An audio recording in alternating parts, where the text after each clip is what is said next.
Hello friends, welcome to my channel Sushant Chess Quiz. Today we are going to look at the third part of the Milner Gambit. It's going to be the final part of our analysis for this opening.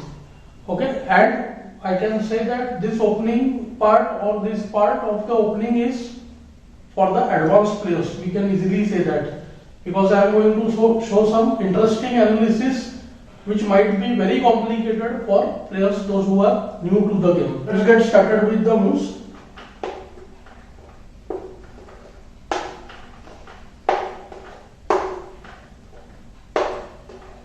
We already know that the position will come from the French advance.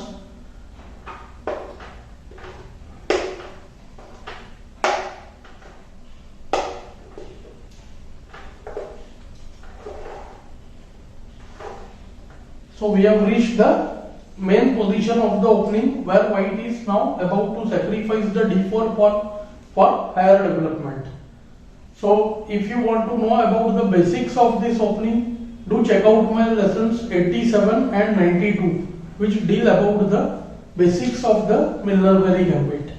Today we are going to discuss in more detail. White goes nc3, black takes knight d4, knight d4, queen d4, castle, and in the earlier lectures I have talked about the move queen e5 and a little bit about the move a6. Black has to play a6 in order to stop knight b5. So now white protects the pawn on e5 with the move queen e2 and prepares to go rook d1. Black plays ne7. There is some part left out for the line or for the move ne7, and today's our main topic would be rook c8. Black plays rook c8 so that he can play the bishop to c5. Right now bishop cannot come to c5 because of bishop e3. So let's discuss little bit about knight e7 and then we will move on to the other move rook c8. So knight e7 intends to bring the knight to c6 and then knight b4 taking the bishop.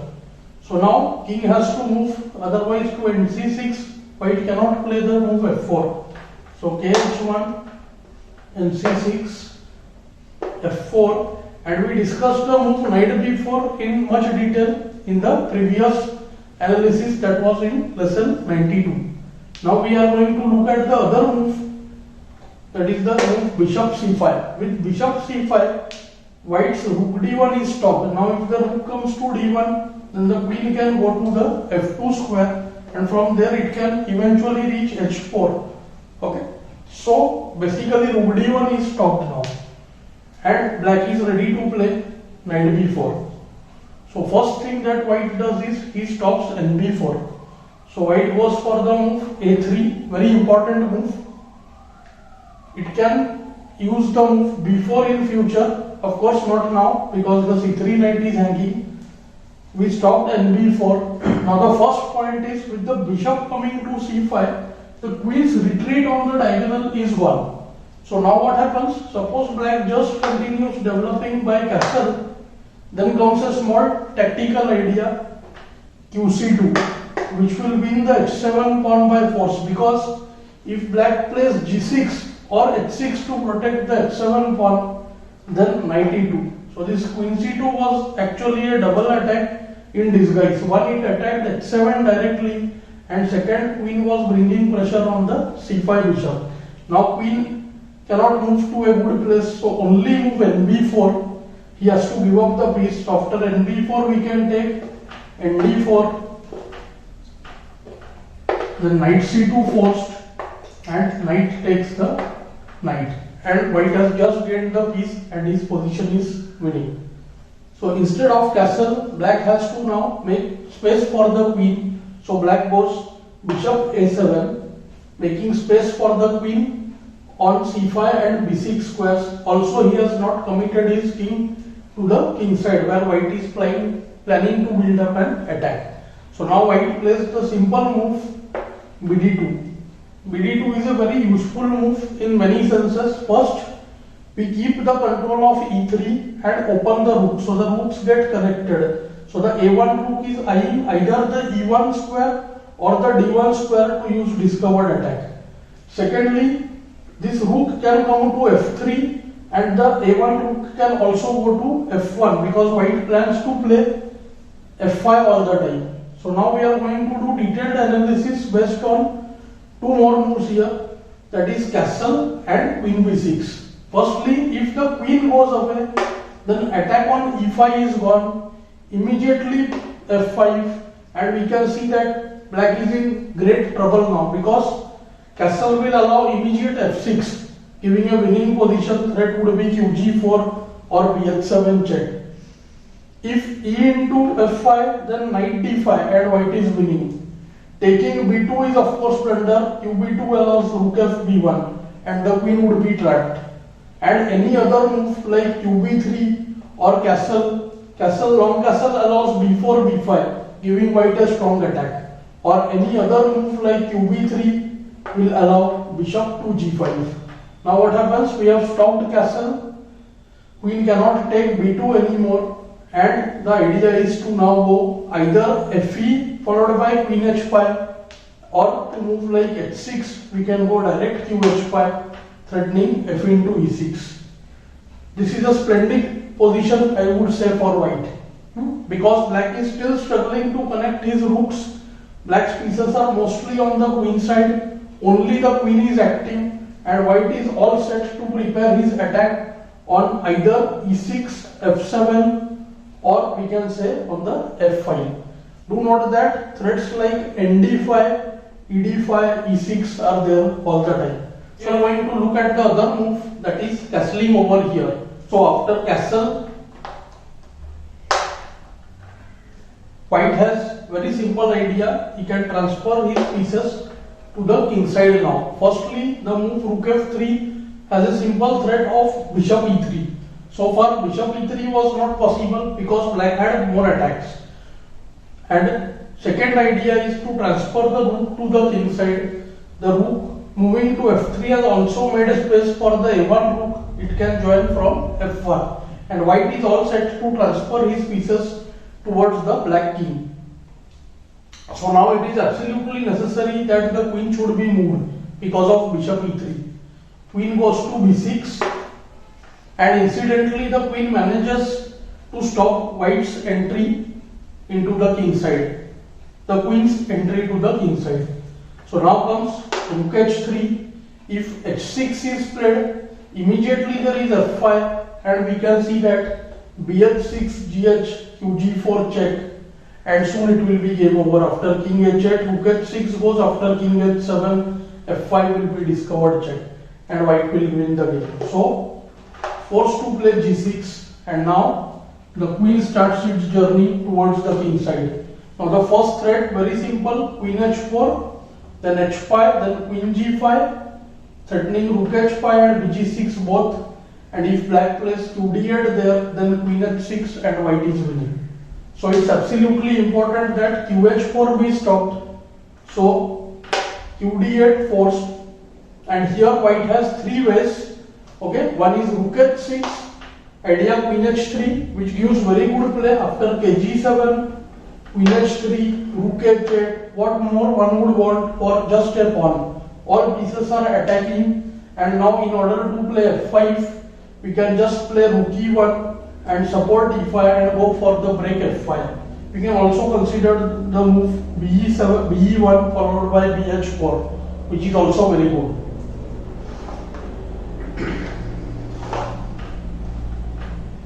Second option would be the move bishop e1 here, idea bishop h4 and bishop f6 followed by rook h7. But here b1, bc5, bh4 and b7 somehow holds the position for black. But that idea we can use time and again, which would keep in mind. But the move which I am recommending now, the third one, that is re1, which I like the most. Idea is very simple. White simply protects the e5 pawn, and he is all set to play f5. After white gets f5, the position is totally gone, because we can easily see that ef is very bad. Ef will allow queen to come to f4 and h6. Queen will penetrate, and if it is not taken, then fg, bishop g6, hg, queen g6 would be met. So, and here black position has become very difficult. So now let's look at the moves for black. I will show you some interesting analysis now. If black does nothing and simply continues to develop, let's say by the move rook c8, trying to improve the rook and maybe use knight a5 and knight c4 ideas, then white simply goes for the idea which I showed you just now. Rook goes to h6, forcing kg7, otherwise queen h3 would win. And after kg7, since e5 is protected now, white gets the very strong f5 and we see that it's game over. Because what are the factors? Now see, firstly we are threatening fg, hg, this is the threat, fg, hg, then rook g6 check, fg, then queen g6 check, king h8 and q h7 mate. Secondly, we are threatening the move f6, f6, king g8, queen h4 and it's game over. And after the move e into f5, amongst many things here, we can just go queen h3, attacking h7, forcing him to defend by rook h8 and then just take nd5 and the knight would jump to the f6 square, giving us a winning position on the spot. Knight f6 and h7 is totally weak. So we can say that after rook c8, the white position is winning. Let's look at the other move. The only other possible way, that is to trouble the white queen from settling here, black has to go for the very bad move f5, which will now further allow opening of files. Now after f5, e into f6, we take passant, we take the f5 pawn, queen takes f6, and because he wants to cover the g6 square nicely, here comes the tactical move knight d5, ed5 goes to d7. So after qd7, we see that it's game over.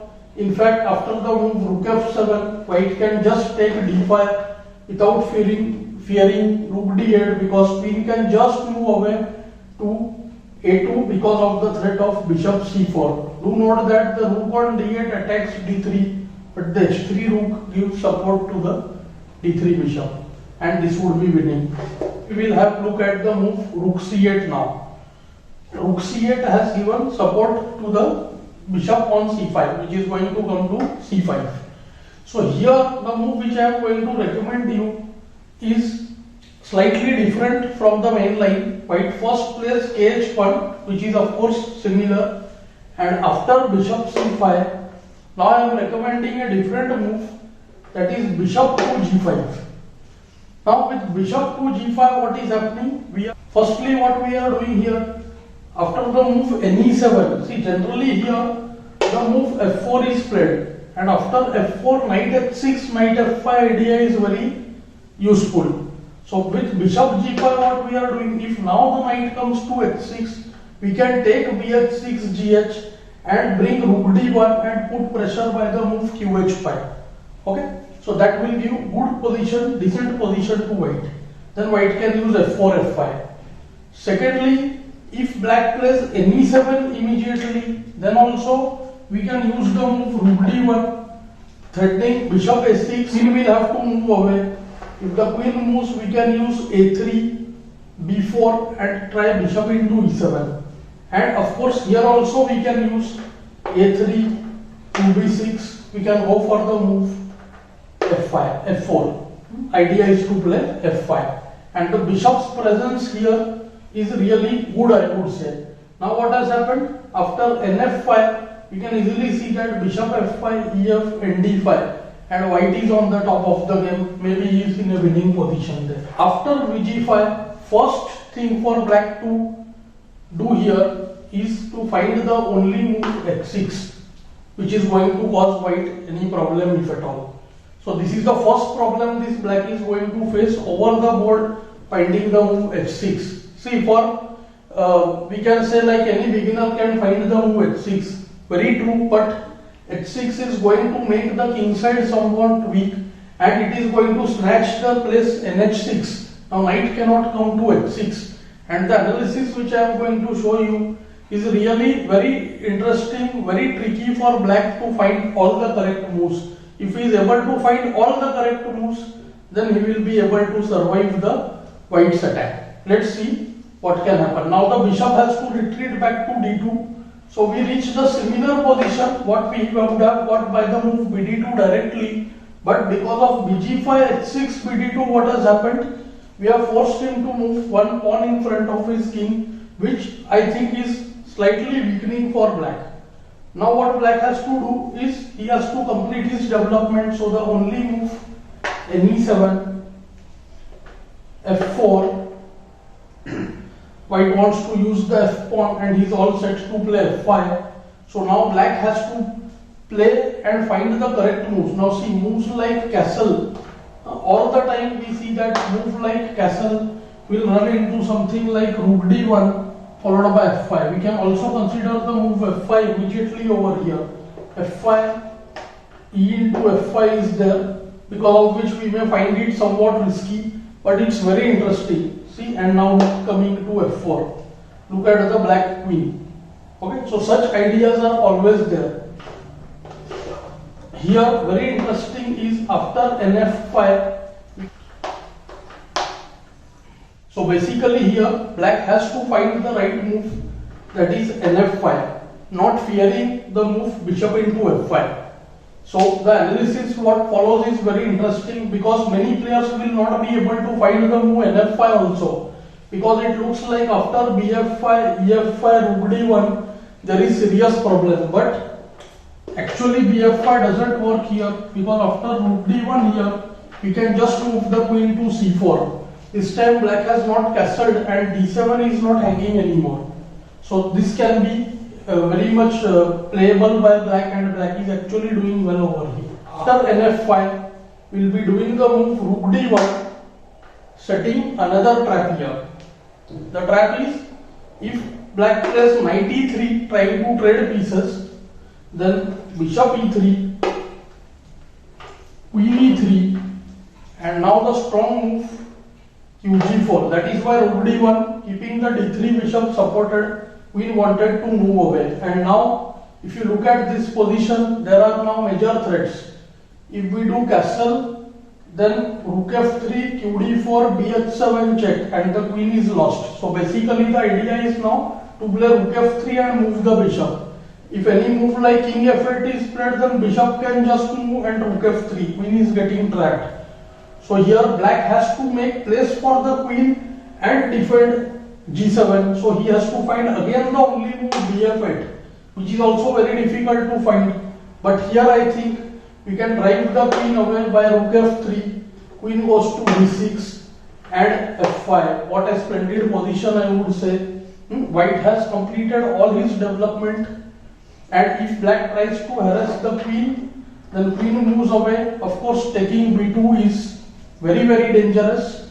Okay, many will try to say that after qb2 we lost one more pawn, but soon we will come rook b1, rook b7. So we have to find one tricky move here, that is bishop f1.